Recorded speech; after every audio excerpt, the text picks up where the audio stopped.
ronfles. Bon, c'est toi. Pas du tout. Moi, je fais ronron. Est-ce que c'est la même chose? Dieu merci, non. J'ai faim. On n'entend pas remuer des assiettes à côté. Est-ce qu'il n'est pas l'heure de dîner? Il est tard. J'ai faim. Mais où est notre maîtresse? Comment n'es-tu pas dans ces jupes? Elle est dans le jardin, je crois. Elle ramasse des mirabelles. Des boules jaunes qui pleuvent sur les oreilles. Je sais. Tu l'as donc vue? Elle t'a grondé, je parie.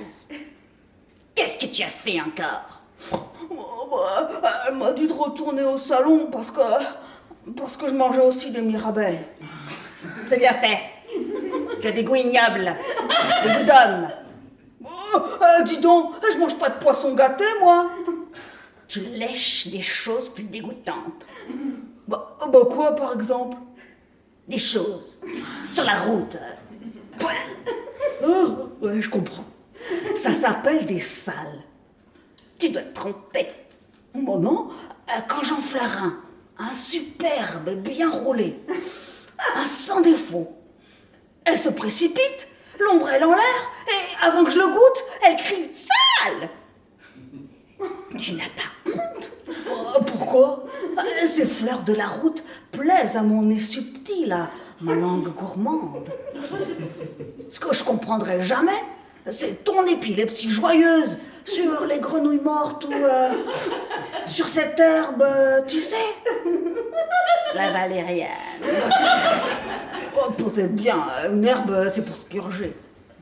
Je n'ai pas, comme toi, que des pensées excrémentielles. La valériane. Tu ne peux pas comprendre. Je l'ai vue, elle, pour avoir vidé une flûte de vin fétide qui saute dangereusement, rire et délirer comme je le fais sur la valériane. La grenouille morte, si morte qu'elle semble un maroquin sec en forme de grenouille. C'est le sachet imprégné d'un musc rare dont je voudrais embaumer ma fourrure. Tu parles bien, mais elle te gronde et dit qu'après, tu sens mauvais. Et notre maître aussi. Ce ne sont que des deux pattes, l'un et l'autre.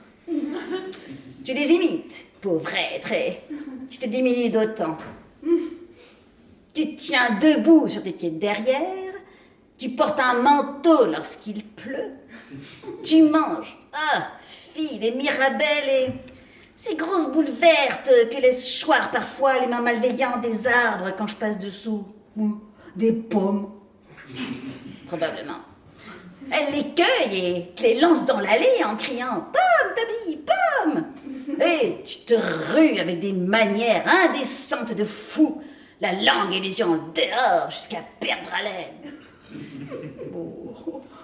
Chacun prend son plaisir où il le trouve. T'es faim. Le dîner est sûrement en retard. Si tu allais la chercher. J'ose pas. Elle m'a défendu de venir. Elle est là-bas, au fond du jardin, avec un grand panier. La rosée tombe, elle mouille ses pieds, et le soleil s'en va, mais tu sais comment elle est. Elle ouvre son couteau et vide des noisettes. 50 noisettes, 100 noisettes. Elle oublie l'heure. Ça n'en finit pas. Et toi, pendant ce temps-là? Bah, moi, bien, je l'attends. Je t'admire. J'ai faim. On n'entend pas les assiettes.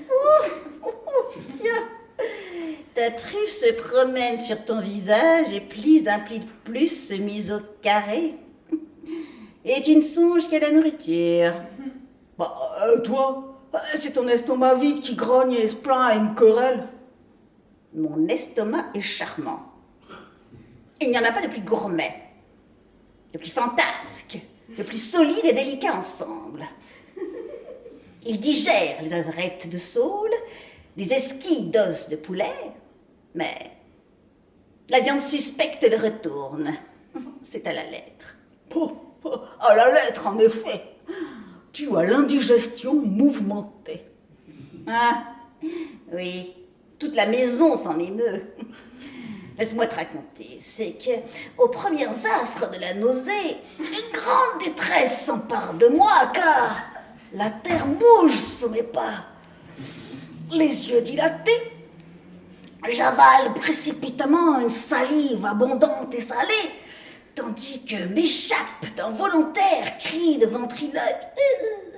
Et puis, voici que mes flancs font des vagues, autant et mieux que ceux de la chatte angésine, et puis... Oh, si ça t'est égal, tu me raconteras le reste après dîner. J'ai faim. Où est-il, lui? Là, dans son cabinet, et il gratte le papier. Ah, oui, comme toujours. C'est un jeu. Les deux pattes s'amusent aux mêmes choses indéfiniment. J'ai souvent essayé, comme lui, de gratter finement le papier, mais c'est un plaisir qui dure peu et je préfère le journal déchiqueté en lambeaux nombreux qui bruisse et vole. D'ailleurs, il y a sur sa table, à lui, un petit pot dont je ne flaire pas sans horreur l'eau violette et bourbeuse, depuis qu'une curiosité assez inconsidérée me conduisit à y tremper la pâte. Cette pâte que tu vois, aristocratique et forte, barbue entre les doigts, d'un poil inutile qui proclame la pureté de ma race. Cette pâte garde à 8 jours une souillure bleuâtre et ne perdit que lentement la dégradante odeur de l'âme d'acier rongé du jus acide. Ça sert à quoi, ce petit pot? Il y boit, sans doute. Elle revient pas. Pourvu qu'elle ne se soit pas perdue, comme moi un jour dans la rue à Paris. J'ai faim. J'ai faim. Qu'est-ce qu'on mange ce soir? J'ai vu un poulet. Il a crié stupidement et saigné rouge dans la cuisine. C'était plus sale par terre qu'un pipi de chat. Et même qu'un pipi de chien. Mais pourtant, on ne l'a pas fouetté.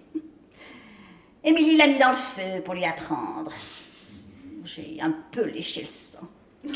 Oh, du poulet. Oh, mes lèvres tremblent et se mouillent. Elle me dira « Azos, Azos !» et me jettera la carcasse. Mais que tu parles mal. Il dit à petit os, Athos. Bon, non, je t'assure, c'est bien Azos qu'elle dit. Elle lui parle mieux qu'elle. Oh. Dis-moi, les oiseaux, est-ce que ça a le goût du poulet? Non, c'est mieux. C'est vivant. On sent tout craquer sous les dents, hein. L'oiseau qui tressaille, hein. La plume chaude et la petite cervelle exquise. Oh, tu me dégoûtes. Toutes les petites bêtes, quand elles remuent, m'inquiètent. Et d'ailleurs, les oiseaux sont doux. Mais n'en crois rien. Ils ne sont doux qu'à manger. Ce sont des êtres bruyants, infatués, stupides, uniquement comestibles. Tu connais les dejets? Pas très bien. Les dejets du petit bois.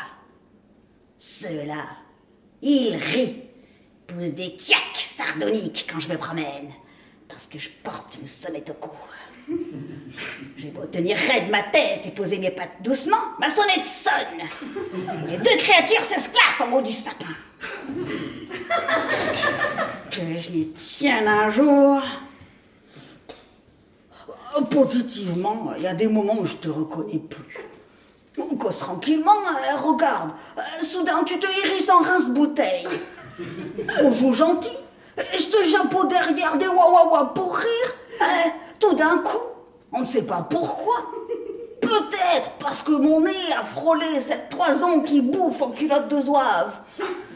Te voilà bête sauvage, crachant un souffle qui fume et qui me charge comme un chien inconnu.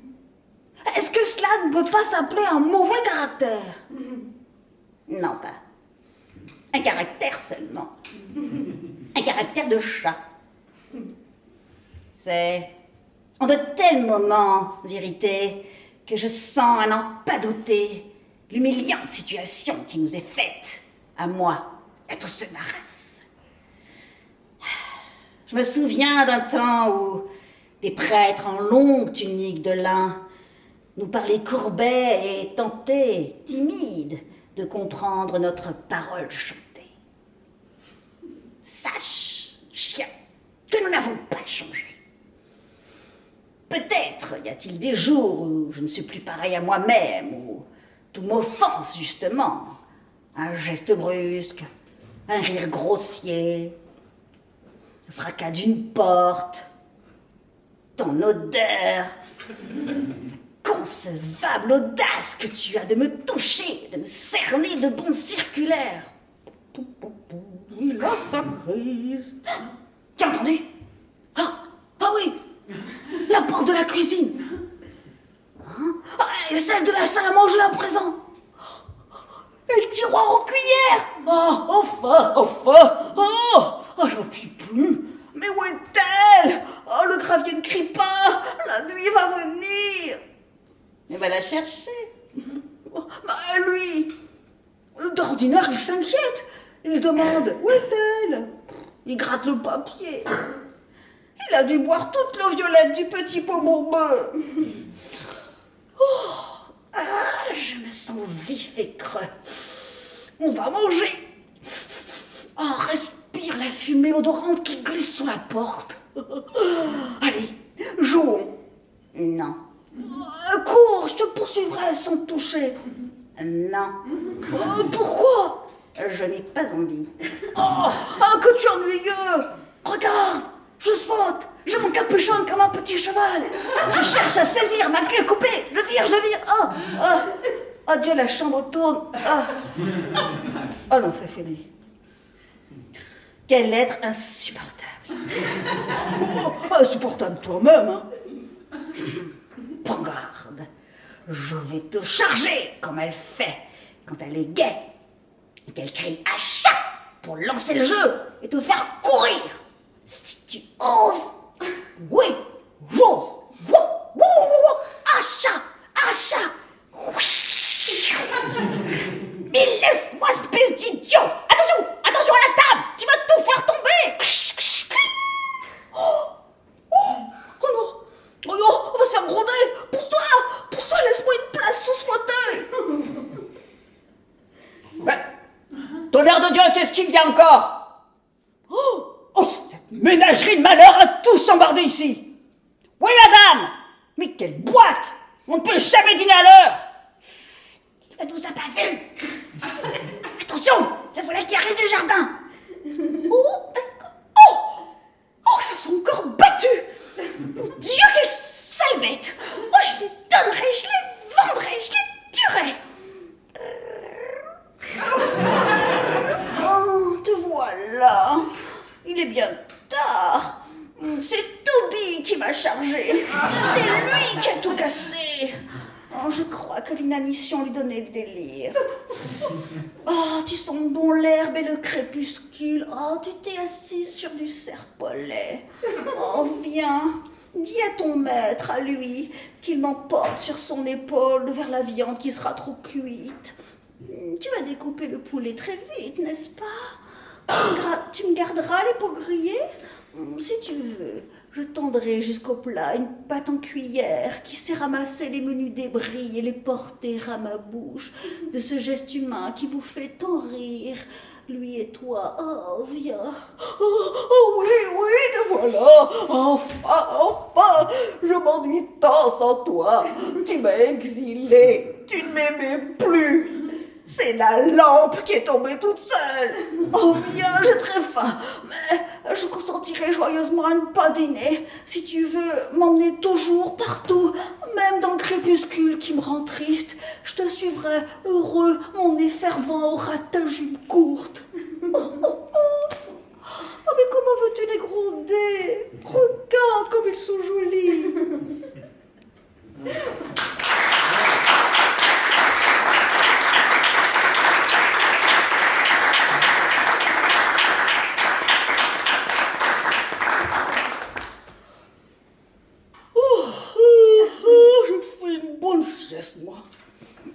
Moi. Tiens, mes ongles poussent plus vite ici qu'à la campagne. Moi, c'est le contraire. Oh, tiens. Ça n'a rien d'étonnant d'ailleurs. Ici, elle me les rogne à cause des tentures. Enfin, il faut subir ce qu'on ne peut empêcher. Qu'est-ce que tu fais aujourd'hui? Mais rien. Bon, pour changer. Pardon, pour ne pas changer. Quelle est cette rage de changement qui vous possède tous? Changer, c'est détruire. Il n'y a d'éternel que ce qui ne bouge pas. Bon, alors voilà déjà bien 3 heures que je suis éternelle. Tu es sorti avec elle, pourtant. Vous êtes rentrés tous deux en tumulte avec des bruits de grelots secoués, de robes froissées, des éternuements de joie. Tu étais nimbé d'air glacé et j'ai senti le bout de son nez froid comme un fruit quand elle m'a embrassé sur mon front plat où des rayures presque noires écrivent le M classique qui, assure-t-elle, signifie minet et miaou. Ouais. On a bien couru sur le talus des fortifications. Et puis, nous sommes allés dans un magasin. C'est gai, un magasin? Pas souvent, hein. Il y a beaucoup de gens pressés les uns contre les autres. Tout de suite, je crains de la perdre et je colle, quoi qu'il arrive, mon museau à ses talons. Des pieds inconnus me poussent, me froissent, écrasent mes pattes. Je crie d'une voix qui étouffe les jupes. Quand nous sortons de là, nous avons l'air, elle et moi, de 2 naufragés. Les dieux me sauvent d'un sort pareil. Cependant, pour moi, les instants coulaient paisibles en cet après-midi de sieste. Laisse-moi te raconter. Lorsqu'elle n'est pas dans cette maison, rien ne trouble l'emploi du temps que m'imposa une hygiène, bien entendu. Après mon déjeuner de foie rose et de lait, une joie puérile et sans cause me restitue quotidiennement l'âme d'un chaton encore vêtu de duvet fou. Expansif et le ventre lourd, je m'en vais vers lui, qui froisse du grand papier noirci et m'accueille d'un silencieux sourire. Sur le même divan, nous voterons, lui et moi, notre sieste oisive. Le papier qu'il tient me semble toujours le plus enviable, le plus craquant, et souvent je crève d'une patte impérieuse le journal paravent qu'il tend entre nous. Il s'exclame et la joie me tord, alors je me renverse sur le dos en une espèce de danse horizontale qu'il nomme à faire la bayadère. Et puis, je ne sais comment, tout devient flou. Je vais me relever, gagner mon coussin, mais déjà, les rêves me séparent du monde. C'est l'heure bienheureuse où tu disparais avec elle, où la maison se repose et respire lentement. Je gire au fond d'un noir et doux sommeil. Mes oreilles veillent seules et s'orientent, antennes sensibles, vers les bruits vagues de portes et de sonnettes. Qu'est-ce que c'est? Oh, fournisseur? Ce n'est pas la sonnette de l'escalier de service, voyons. Une visite. Oh, Ven! On va prendre du thé et manger des gâteaux. Oh, ce sucre, un petit gâteau. Ah non. Et voir des dames qui crient et qui me passent sur le dos des mains gantées. Ah, des mains en peau morte. Ah, poids. Ah, je les entends déjà, ces voix stridentes et ces rires ridicules. Ah, et elles vont entrer maintenant. Et qu'est-ce que c'est que ça? Voyons, dans cette pièce, il y a quelqu'un? Bonjour, je suis la petite chienne si jolie. Oh! Qu'est-ce que c'est que cette créature? Vite sur le piano, hors d'atteinte. Je suis la petite chienne si jolie. Je ne pèse que 900 grammes. Mon collier est en or. Mes oreilles sont en satin noir, doublées de caoutchouc luisant. Mes ongles brillent comme des deux becs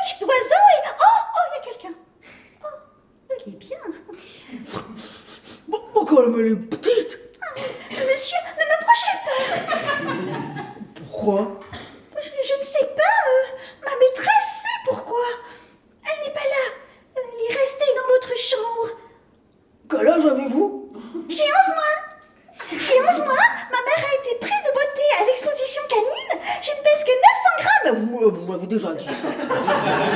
Comment faites-vous pour être si petite? Elle est laide. Oh, elles sont mauvais. Elle a des pattes difformes, il remue tout le temps. Et ce chien qui fait des frais. C'est de naissance. Je tiens dans un manchon. Vous avez vu mon nouveau collier? Il est en or. Et ça qui part après? C'est la médaille de ma mère, monsieur. Je ne la quitte jamais. J'arrive du palais de glace. J'y ai eu un succès fou. Figurez-vous que j'ai voulu mordre un monsieur qui parlait à ma maîtresse. Parce qu'on a ri. Oh, quelle drôle de créature. Mais c'est une chienne, vraiment. Bah, ouais. Elle sent la poudre de riz, mais c'est une chienne tout de même. Asseyez-vous un instant, vous me faites mal au cœur en rimant comme ça. Oui, je veux bien. Vous étiez tout seul ici? Tout seul de chien, ouais. Ça sent drôle. Bah, ça sent le chat, sans doute. Un chat? Qu'est-ce qu'un chat? Je n'en ai jamais vu. On vous laisse tout seul dans une chambre? Bah, ça arrive. Et vous ne criez pas? Moi, dès que je suis seule, je crie, je m'ennuie, j'ai peur, je me trouve mal et je mange les coussins. Et on vous fouette. Oh, mais qu'est-ce que vous dites? Vous perdez la tête, j'imagine. Ce serait dommage. Vous avez de beaux yeux. N'est-ce pas? Bah, on les voit beaucoup. Ils sont grands, et puis ils avancent. Elle dit que j'ai des yeux de langouste. Elle dit encore ces beaux yeux de phoque, ces yeux dorés de crapaud. Qui? Elle? Bah, elle? Je ne comprends pas tout ce que vous dites, mais vous êtes si sympathique. Qu'est-ce que vous faites ce soir? Bah, je dîne. Oh mon Dieu, je pense bien. Je voulais savoir si on reçoit chez vous, si vous sortez. Bah, non, je suis déjà sorti. En voiture? Bah, à pied, naturellement. Comment, naturellement? Ah, moi, je ne serais guère qu'en voiture. Montrez le dessous de vos pattes. Oh, quelle horreur! On dirait la pierre à aiguiser les couteaux. Regardez les miennes. Satin dessus, velours dessous. Elle voudrait vous y voir à la campagne sur les cailloux. Bah, j'y étais, monsieur, à la campagne l'été dernier. Et il n'y avait pas de cailloux. Alors, c'était pas la campagne. Vous savez pas ce que c'est. Mais si, monsieur. C'est du sable fin, du gazon en brosse fine qu'on balaye tous les matins, une chaise longue sur l'herbe, des grands coussins frais en coton, du lait qui mousse, le sommeil à l'ombre et de petites pommes roses charmantes pour jouer avec. Non, la campagne, c'est la route en farine blanche qui cuit les paupières et brûle les pattes. L'herbe grésillante et dure qui sent bon, où je me gratte le museau et les gencives. La campagne, c'est la nuit inquiétante, car je suis seule à les garder, elle et lui. Couché dans ma corbeille, les battements de mon cœur surmené m'ôtent le sommeil. Un chien, là-bas, me crie que le mauvais homme, l'assassin, le voleur, a passé sur le chemin. Vient-il de mon côté?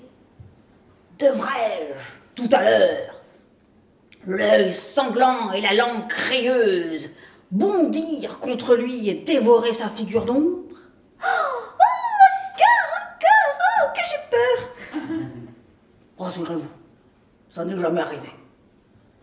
Tout ça, oui, c'est la campagne et aussi la côte interminable à l'ombre de la voiture quand la soif, la faim, la chaleur et la fatigue rendent l'âme résignée et sans espoir. Et alors? Alors, rien.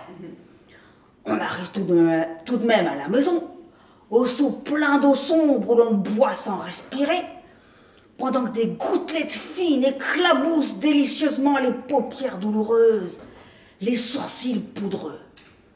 Tout ça et bien d'autres choses, c'est la campagne. Ah, la campagne. Me voici si nostalgique tout à coup. Tout cela, oui, et les habitudes laissées l'an passé, qu'on retrouve moulées à sa taille comme un coussin marqué de l'empreinte d'un long sommeil. Tout cela et les nuits libres, le petit rire triste de la chouette, qui seule chemine dans l'air aussi librement que moi. Puisses-tu périr, bête puante, pour avoir évoqué ces jours révolus? Ne vas-tu pas disparaître pour que je quitte ce froid piédestal où s'engourdissent mes pattes? Bon, laissons tout cela. Je ne saurais penser, quand vous êtes là, à autre chose qu'à vous. Je sens que je vous aime. Oh, d'amour? Naturellement. Si vite? Nous avons déjà perdu beaucoup de temps. Nous avons causé, et j'y ai pris grand plaisir. Je comprends de moins en moins pourquoi on m'interdit la société des jeunes gens. Laissez-moi vous faire la cour. Qu'est-ce que c'est? Voilà, je commence. Dressé sur mes pattes raidis, je piétine. Je vous cerne de petits cris mélodieux. Ma queue tortillée vibre, mes flancs se creusent, et par un art involontaire, mes oreilles crispées semblent plantées derrière ma nuque. Oh, ne m'approchez pas, je suis troublée.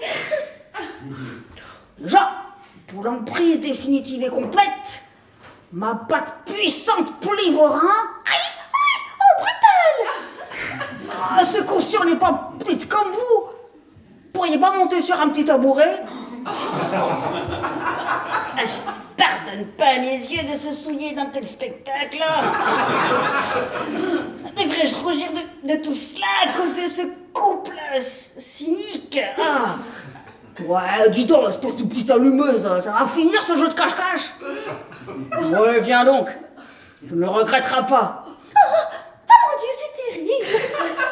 Faites de moi ce que vous voudrez. Non mais qu'est-ce qu'ils font? Vous n'allez pas faire ça ici, je pense!